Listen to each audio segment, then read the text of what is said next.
So my name is Bethany Kowitsky, and I am the Assistant Director of Study Abroad in the Study Abroad office here at Tech. We also have Nika Teague, who is in the presentation as well, and she is the program manager for programs in this area of the world for the College of Engineering. I'm going to ask that Nika manage admitting anybody and also in the chat, any chat messages that happen while we go through the presentation. So a few things. There are not a whole lot of programs in this area that we have. So that's why we've kind of put together two different continents. So there's not a whole lot of programs, but we will have some time. Basically, the majority of this is we're going to go over every program that we have. We're also going to talk about scholarships and general scholarship processes, next steps if you found a program that works for you, and dates and deadlines.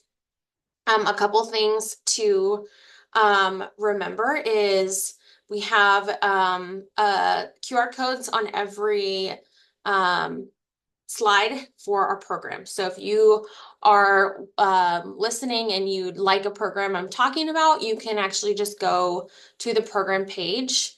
I will say our website is down at the time of recording this. So you might find that you're scanning this right now and it looks weird. It should look normal in the next few weeks or next couple of days to the next week. So keep that in mind.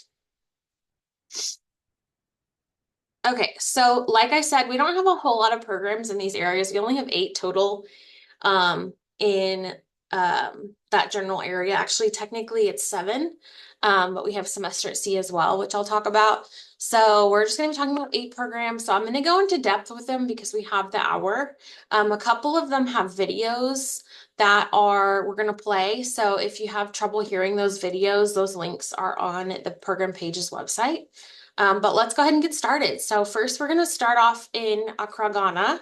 And this is a program called Child Health in Accra.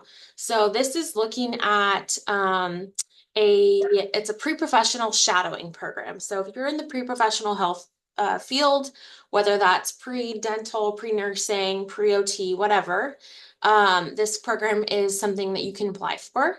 So it's only for the summer. We don't have this program outside of the summer. You would live in a guest house or a share house in Accra. So the program that you're going with is called CFHI, and it's Child Family Health International. And they basically exist to place students in shadowing experiences. So they provide the guest house for you. The cost estimation really depends on you. So you'll see a cost estimation for each of the programs we're looking at. And these are a low to high estimation, either based on the term or your personal spending. So because this program is only for summer, that 8,000 is if you're a high spender, and 6,000 is a little less. You do have to have a 2.0 GPA for this program. And a big thing to note is this program does not have any academic credit tied to it. So you can't use your certain scholarships to require you to be full-time. That's something to keep in mind. Oh, I apologize. So this program offers a really immersive shadowing. This is a rotating shadowing opportunity. So you'll have access to shadow a doctor that does communicable diseases, also a hospital and inpatient medicine center. There's going to be a center that is focused really on the maternal and reproductive health. And then a large chunk of the program is pediatrics and child health, with like a subset focus of primary care. So those are the types of rotations that would be done with this one. So if that's something that interests you and you're in the pre-health field, this is a good option. You will have visa support, so they'll help you with your visa. They'll pick you up from the airport and drop you off. Your housing is obviously included, and 2 meals a day. They'll also give you a cell phone and a local SIM card when you arrive. And lots of excursions around Ghana, mostly staying in the area of Accra, but there are a couple that are just outside. of the city and general excursions as well. There's a lot to do in the area. So there's many beaches, really, they like to boast a very vibrant nightlife, memorial parks, museums, theaters, all that good stuff. A general day in the life of this student doing this program is you'll be shadowing for 4 to 6 hours in the morning, usually about 8 a.m. to 2 p.m. And then you'll have some time for lunch. And then they do have kind of reflective time built in for shadowing. And then, for reflection. And then you'll have free times in the evenings and on the weekends. So next we're going to Kenya, so kind of across the continent a little bit. And this one is a really cool program called the School for Field Studies. And this is looking at the endangered species conservation in Kenya. So this program is good for fall, spring, or summer, and really focuses on natural resource management, ecology. Animal science is a big focus here, and just general conservation. So you would live in a banda, which is I would say kind of like a cabin, and they call it dorm style. This estimation 12 to 30 is a wide range. So I would say 12 is probably an average for the summer, where 30 is an average for the semester. You need a 2.8 for this program. And this is a cohort program. So this really means that you're going to be not only living with the students that you're taking classes with, but you're also just kind of living life with them. So you might do excursions with them. So it's usually a smaller cohort, 10 to 15 students, and you become really close with this cohort. So you might stay friends with them for your life after the program, but you'll live with them and take classes with the students. They generally focus on wildlife management, climate change, water conservation in the area, wildlife ecology, and then the national parks management. There's a lot of national parks in the area, and so they basically look at the management of that national park from a conservation focus. And that's going to include your housing, like I said, at the bandas, your courses, excursions, airport pickup, all that good stuff. So this next is a video. So we are going to go ahead and watch this video. It'll play. It is a 5-minute video. Kenya is the mother of SFS. Can be regarded as the mother of SFS. The first center for SFS was established here in Kenya, and it's actually this particular organization, Center for Wildlife Management Studies. The Kenyan Center is very, very unique. Actually, it's located first and foremost in the shadow of Kilimanjaro, which is actually almost to the border of Tanzania and Kenya, but it is located within the Maasai community.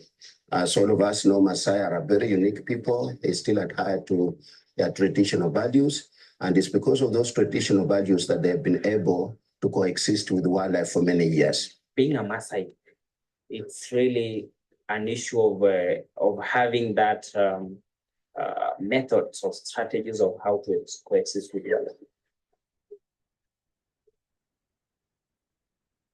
Class in the field is awesome. A lot of people have touched on this when asked about SFS before, but it really is a great and unique experience to be like sitting in the place where you're talking about, I wanted to use this experience as a stepping stone for my career. And I really feel like it has done an excellent job because I've had so many opportunities to learn how to be an effective conservationist that emphasizes communities and focuses on combating colonialism and white supremacy in the things that I do. And I really want to make sure that I am doing conservation in an ethical way and not just marching into communities and telling them that what I think is best.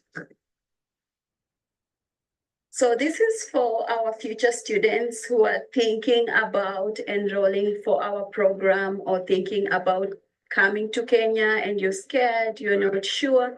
So one thing that the center is blessed with is the staff. We have very, very good staff who are always willing to help I am always here as your part-time mom. We also have a part-time dad on the program, and we are here to help you navigate through the program. So don't be scared.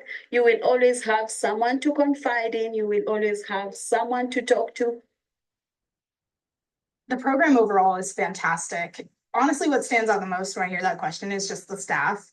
It can be really scary traveling abroad, and every place that you go is going to have something fantastic. For here, it's the wildlife. I mean, you just can't find that anywhere else. But I think being as close as we are with the staff, playing volleyball games with them almost every day, playing soccer with them, playing card games, laughing during our end of day presentations, which we call recap. It's just been really fantastic. I felt really supported along the way. I've always known that I wanted to go into field research, but I've never gotten much of a chance to do it. I got a little bit, but not really. So this, number one, proved to me that that is what I should be doing, but also that I did not have like a very full grasp of what it is I would have to be doing, because I love animals. I'm very, very focused on animals, but when you love them so much, you forget about the people. So being here has taught me that the people are just as important to conservation as the animals. We design our research such that the information we are going to generate is going to be used to create either awareness on an environmental problem or natural resource problem, or is going to be used to fix or to come up with interventions which are going to rectify or to remedy the problem. After we have done directed research and students have written their papers, one unique thing that we do here at SFS Center in Kenya is that we invite stakeholders, and these stakeholders also include communities, to come and listen to these findings and engage students in a discussion around their recommendations. So that way, that information gets not only to the communities in terms of creating awareness of what is happening, but also other stakeholders, including government agencies. We've gone on, between summer 1 and summer 2, I believe 3 field exercises that entail interviewing the Maasai community.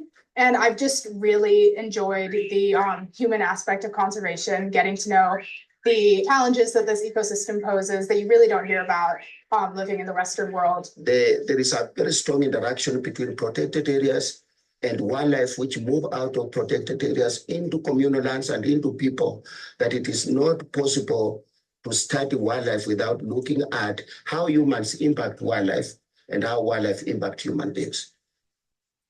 Karibu Kenya kwa shule yetu ya Center for Wildlife.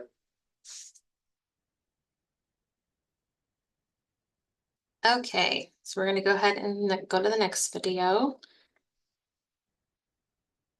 Okay, so we're still on the continent of Africa. We're just going north, north, I would say, northwest. So we're going to Morocco. So this program is also for fall, spring, or summer. This is at a study center, so in Meknes, Morocco. And this is really focused on Arabic studies. So you'll be taking an Arabic language class. They look at the political science focus of Arabic life, anthropology, and Arabic culture. You have a couple options for housing. So you can either stay in a local homestay, so you'll stay with an Arabic family, Moroccan family, or you can live in an apartment. So that cost estimation, that 12,000 is average for the summer, where the 28 is average for the semester. And you need a 2.5 GPA for this program. Some courses that they offer are listed here. So we've got a lot of Arabic language, and every level of Arabic language as well. Arabic culture. And then they've got the specific classes listed: women and empowerment in the Arab world, geopolitical conflict in Western and Arab news media, Islamic civilization, Islamic society and politics, the geostrategic importance of Morocco, and then there's a lot more as well for the semester. when you are paying for this program, you're getting your housing, your tuition, your advising beforehand. Um, you'll also be able to utilize the service or the center there. So they'll have internet and printing available. Any sort of emergencies, they'll be there to help you with that. And then there's lots of excursions that they take you on with this program. So they've gone to Casablanca, Marrakesh, and just everything listed here and more. Let me see. Let's see how long this video. Yeah.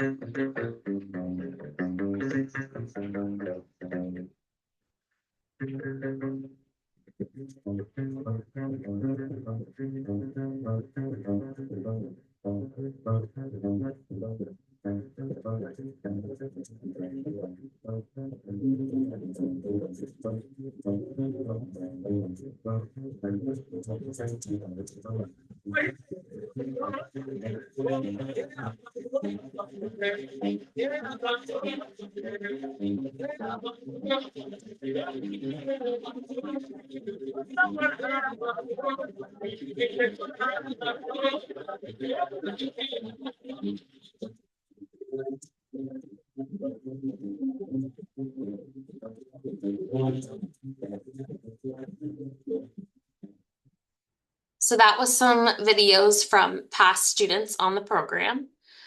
So overall, a really immersive opportunity to learn Arabic language and culture.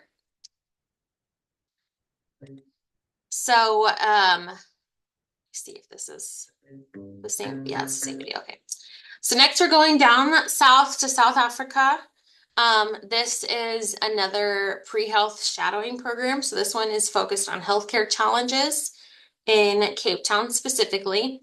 Again, this is through CFHI, which is Child Family Health International. This one's only for the summer. And this is really focused on pre-health. So like I said, if you're not pre-health, this is not the program for you. And you would live with a local family for this one. So it's going to be a family in Cape Town. Cost estimation is listed here, 2.0 GPA. And again, because there's no academic credit tied to this one, you can't use any sort of scholarships or financially that require you to be earning credit.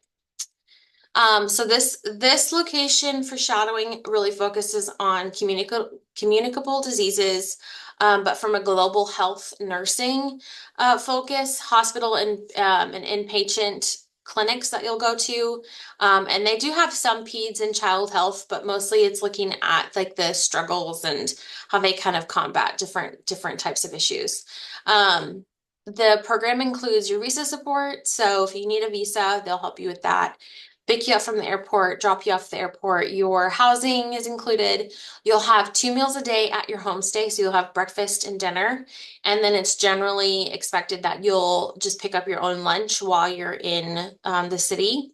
You'll have a local cell phone SIM, lots of excursions around Cape Town, and then activities around Cape Town, and lots of excursions outside of the city. So lots to do in South Africa. You'll have the Table Mountain, Robben Island, botanical gardens, different beaches. And then this one has a little bit longer of a time for shadowing hours. So you get 6 to 8 hours, and you'll have a lunch break. And then there'll be some time in the evening for some reflection, personal dinners, and then, personal reflection. And then you'll have family dinners, and then your weekends are free to do really what you want to do. Next, we are going up north to Tanzania. This is another one of the School for Field Studies programs. So this one is fall, spring, or summer. Again, this really focuses on natural resource management, ecology, conservation. Conservation is like the main theme in this part of the continent with our programs. It is a dorm style, but I've had a lot of students say it feels like summer camp, like the place you live feels a little like summer camp. 12 is probably around the average for the summer, where 30 is the average for the semester, and you need a 2.8 GPA. Again, this is a cohort program, so you're living with the students that you're taking classes with. Y'all become really close. Again, themes conservation, really looking at large animal practices and behavior. You'll also look at ornithology and general human-wildlife interactions and conflict. A lot is included, housing, obviously, in your bandas or your lodge, your courses, excursions are included. They'll pick you up from the airport and drop you off at the airport. And then there's a lot more cultural activities that will kind of go into it. Here is a tour of the center.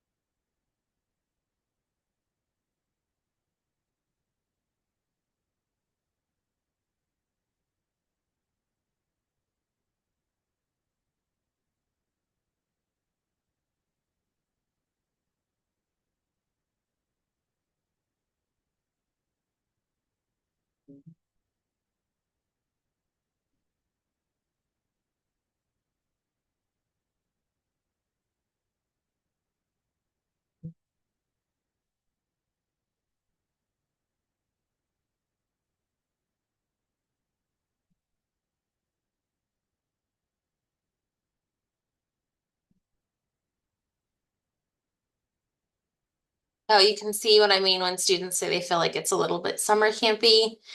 We've had a lot of Texas Tech students go on this program and they really enjoyed it. Okay. I think that's the same program or same video. Oh, no, it's not. Karibu sana Tanzania and to the Center for Wildlife Management Studies. Tanzania is, I'd say, the best place to have the center. It's my hope that my education, my knowledge, my experience would transcend beyond Tanzanian border. I would say my favorite experience about this entire program has been the practical aspect of it. In a classroom, you can learn about all the things that you want, but here we are engaged in really strict critical thinking, and we are given current day problems, and we are asked to find solutions for those problems. So I chose Tanzania because I myself am Nigerian American, and growing up, I was big on whatever I do, I'm doing it like back to Africa. Like I'm taking it back to the continent of Africa. Finding SFS and seeing that it was exactly what I wanted in a study abroad program, and then seeing that they had African countries listed that pertain to exactly what I wanted for like my future, I was like, I'm sold. This is what I want to do. You know, Tanzanians are united by being able to speak, one language, which is Swahili. So this is one of the country, that culturally and socially people, interact with each other. Yes, there are differences, but we have much more in common, as a country. So people here celebrate those cultural diversity and the groups, rather than those cultural diverse groups being a source of, conflict between people. Well, I love the game drives, obviously, because I've just been wanting to do that my entire life. The community aspect, getting to know everyone, it's even the recap at night. I've loved just learning stories from everyone and having everyone so close, really accepting of everyone. Besides being adventurous, I think you also just need to have a sense of caring and a really deep passion for the work that you're doing. So you are surrounded by people who care just as much as you do about the wildlife here, about the people, about supporting the communities. Having everyone, all my classmates live within a 20-foot radius of me is also is really fun, because it's like you're just living next to your friends or living with your friends. So my current research interest has been on the issues around the human carnivore conflicts and how we can use science really to resolve and try to encourage coexistence between wildlife and people. You are just there with the students almost all the time. So you get to learn a lot, and they also learn a lot of things from you. The most rewarding for students as a faculty, usually you see your students succeed in their life. To me, after teaching them, and when they leave the center, once the students achieve something, or they work towards conservation, towards what I taught them here, is most rewarding for the faculty. I'm just seeing all the wildlife and seeing the national parks is it's magical. I know that's cheesy, but it's so magical of seeing that. The favorite part of being a center director for me is that I think number one, it provides me an opportunity really to save the community that I'm responsible for. And by that community, I mean the student, our staff, but also the community where we are located. So it's just been wonderful. And honestly, I think some of the people here are going to be some of my lifelong friends.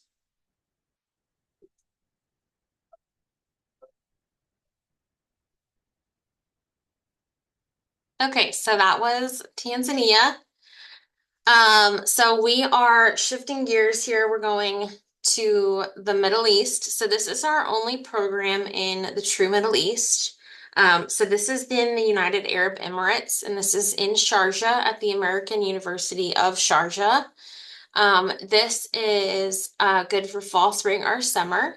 So you're going to be studying at the American University of Sharjah, but you're going to have the support of Academic Programs International, or API. And because this is a full institution, you really have a kind of a wide range of courses that you can take. So obviously we signed an agreement with them because of their strong Arabic language offering, but they have everything. So there's engineering, biology, business, chemistry, environmental sciences, MCOM. I mean, it just kind of a wide range of offerings in English. And you do live in a residence hall with this program, so you'd actually live in the residence hall on the Sharjah campus. The cost estimation is listed here. So you have 15 is usually around the average for summer, while 35 is the average for the semester. They do require a 2.75 GPA. And like I said, you're studying at the American University of Sharjah. They're really proud to have a small student to faculty ratio. So if you ever have any, concerns about your classes or anything like that, you should feel more comfortable going to that faculty for support. Sharjah is the cultural capital of the UAE. So it's a really unique, diverse, place to be. And like I said, there's lots of options for your courses in English. There are a lot of excursions included in this program. So they take you to a safari, they have beach days, water park, indoor skiing. There's also a couple extra excursions. So these would be the ones that are asterisked would be additional cost, but still something you can do. And so that's really unique as well. And we're gonna watch this video.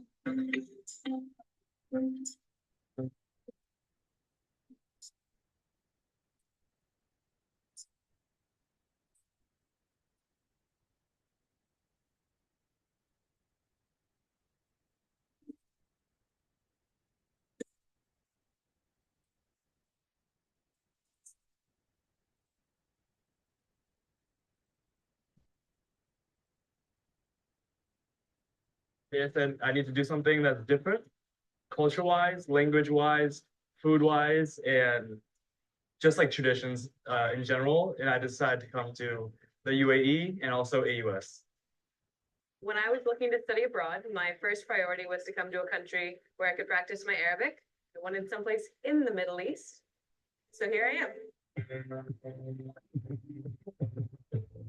I chose AUS because I believe they will give me a cultural experience in the Middle East, and it's in a very safe place in the UAE, and it's also very good academically. Like I've heard a lot of good things about it back home.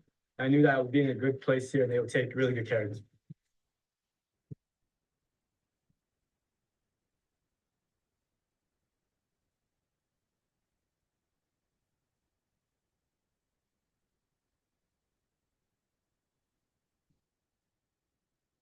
My name is Tegan Bowie. I am an American exchange student from Indiana, and I'm 19 years old.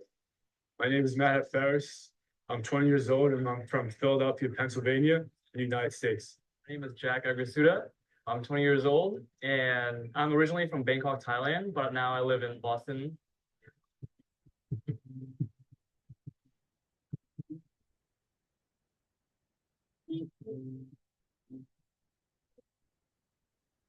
One of my favorite sports activities here at US is football.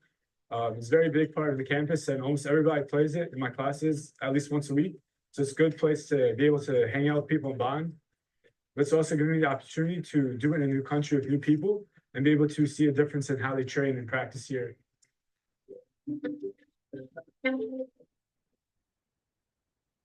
Chance to explore Dubai, especially on the weekends. It's very easy access to it, where I can just take a school shuttle or a taxi to the metro station and go straight into the heart and city of Dubai.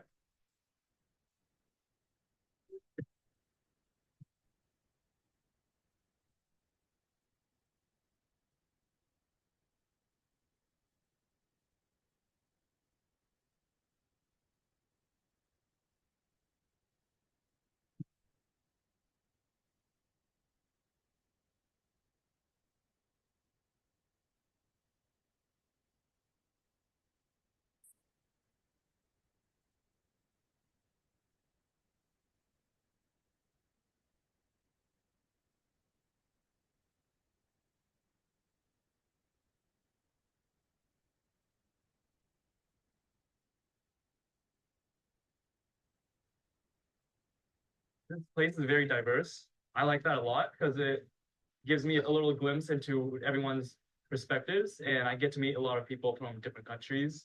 The world is also like globalizing and that people are becoming more accepting of others and that diversity is actually a really good thing. Yeah.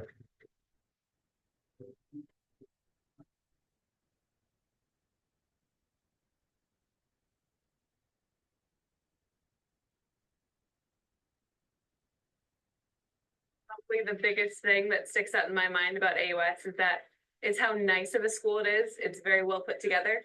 It's incredibly academically challenging in the best way. And the students were incredibly friendly. So something I did not entirely expect.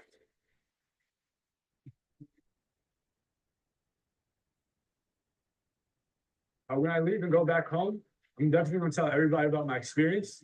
And I'll tell them that it was a very good cultural experience where I've been able to learn more about the Arabic culture and the people who are here.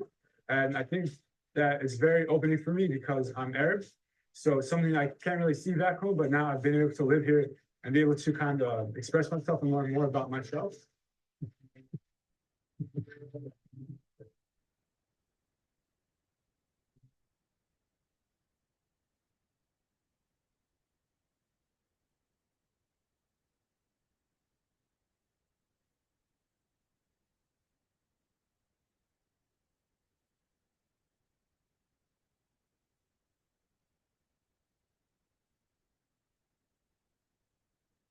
So that was Sharjah in the UAE. So going back down to the continent of Africa, if you didn't catch on, it's alphabetical by country. That's why we're doing it that way. So we are in Uganda. This is another one of those pre-professional health shadowing programs. This one looks at community health workers. So this is only for the summer. You live in a guest house or share house, and it's $6,000 to $8,000 depending on your spending habits. It is a 2.0 GPA requirement, and there's, again, no financial or no academic credit tied to this program. So really important to note that you cannot use any scholarships that require you to have require you to have aid. They look at communicable diseases also in comparison to other programs, but they look really at nutrition and food security, pediatrics, child health, and primary and public health. Very similar to the other programs, they offer visa support, airport pickup and drop off, your housing, 2 meals a day. They'll give you a local SIM when you arrive for your phone. Lots of cultural activities around the country of Uganda, and excursions in general. So they do have a lot to do in your free time. So you'll have safaris available. They have a lot of safaris that they work with, so that you don't have to go with CFHI, but they have like trusted safaris. Lots of cathedrals, the Jinja. You can go to one of the outlays of the Nile River. Mount Kilimanjaro is nearby. General day in the life. So you'll have your shadowing for 4 to 6 hours in the morning, and then you'll have a break for lunch. You'll have some free time for your assignments and reflection. And then again, you'll have free time in the evenings and on the weekends. And next is the last program. This one is not technically in Africa or the Middle East, but it goes to several different locations. So this is called Semester at Sea, and it's exactly what it sounds like. You live on a ship and take classes on your ship. So this is only for this fall or spring. We don't have this one for the summer. This is a floating campus, so they've got a lot of different academics available. They also have core classes, so if you need any core classes for your degree, this would be a great place to do that as well. You do live on a ship, and because of that, this is the most expensive program we have, but they offer more scholarships than any other program I know. You have to have 2.5 GPA. And for the spring voyage, these are the countries they're going to. So they do kind of change where they go to based on just the general world. So the fall 25 voyage will look different than the spring 25 voyage. So for this specific upcoming one, you would actually embark in Thailand. So you'd get on the ship in Thailand, and then you'd go to Vietnam, Malaysia, India, Kenya, South Africa, Ghana, Morocco, Spain, and then you'll get off the ship in Germany. So really kind of a unique program. It's more of a cultural comparative program. It is genuinely a floating college campus. So this really small student to faculty ratio. There is a lot on the ship. So that is the ship you'd live on in this photo. It's called the World Odyssey. And you have a library, there's multiple dining halls, study spaces, there's a pool, there's a spa, gym.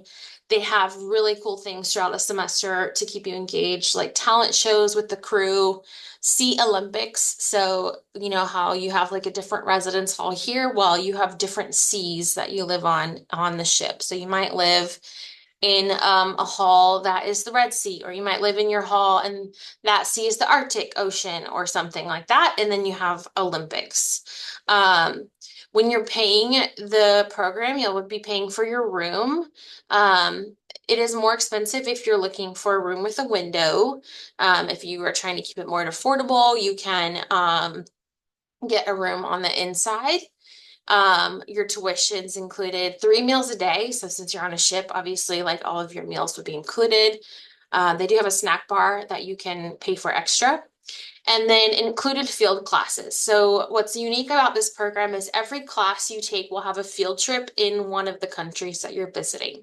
So I'll give you my example. When I did this program, my class was the geology of Central America. So for my field class, we were in Costa Rica and we went out and looked at Volcan Irazu, which is like one of the active volcanoes in the area. And that was included for us because that was a field trip. So your different classes might be different field programs. So if you're looking at maybe like the nutrition of something, you might have a field trip in South Africa looking at the nutrition of something. If you don't have a required field class for your specific class you're taking, you can really do anything in that country.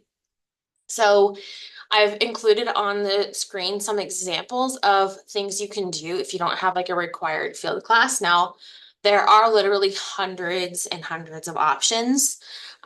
So these were just for like four countries that I listed here.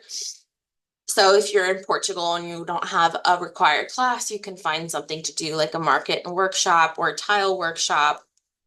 And really just really unique opportunities that you might not get by yourself. And then, like I said, they offer more scholarships than any other program that we have. So that is all of our programs in the African continent and Middle East. So now I'm going to talk about scholarships just in general. There are hundreds of scholarships to study abroad, but even more for Africa and the Middle East, because Africa and the Middle East are considered non-traditional. And what we mean by that is the majority of Texas Tech students and American students are going to Western Europe. So there's less money available for Western Europe because there's more students going. So for Africa and Middle East, there's a lot less students going, so there's more funding opportunities. But we also have lots of scholarships available on our website. Again, our website is down right now, but hopefully save the link to this QR code page. This is our easy guide to scholarships. There are scholarships for everything. So one example is if you have red hair and you want to go to Ireland, that's a scholarship. But for the African and Middle East, there's probably even really like more unique ones. And something to keep in mind when you are looking for a program, that the average cost of a program or an on-campus summer at Tech is around $15,000 and a semester is around $20,000. So when you're going back and you're looking at those costs, they can be a little daunting, but when you look at the comparison to a general semester here, they're very similar.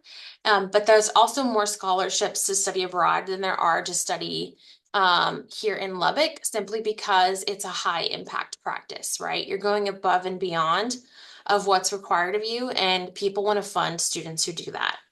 And then this is in addition to any aid you're already getting. So whatever you're using to fund your education here on campus right now, that's going to go abroad with you. So we do have students who get fully funded because they find so many scholarships. So make sure you're putting in that work to find those scholarships.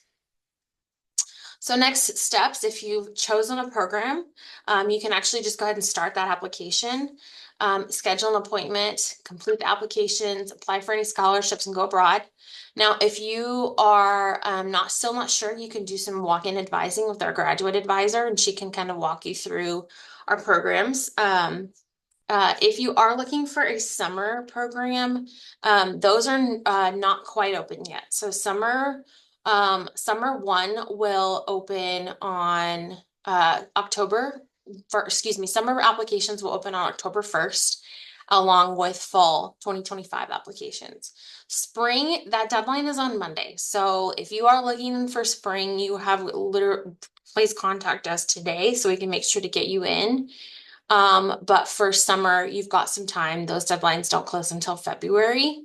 And then if you're looking for the fall, those deadlines won't close until March.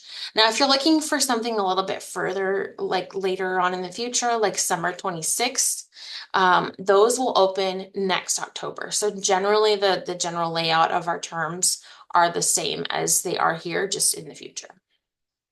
And that is it. So I'm gonna stop recording so that you guys can ask any questions that you may have.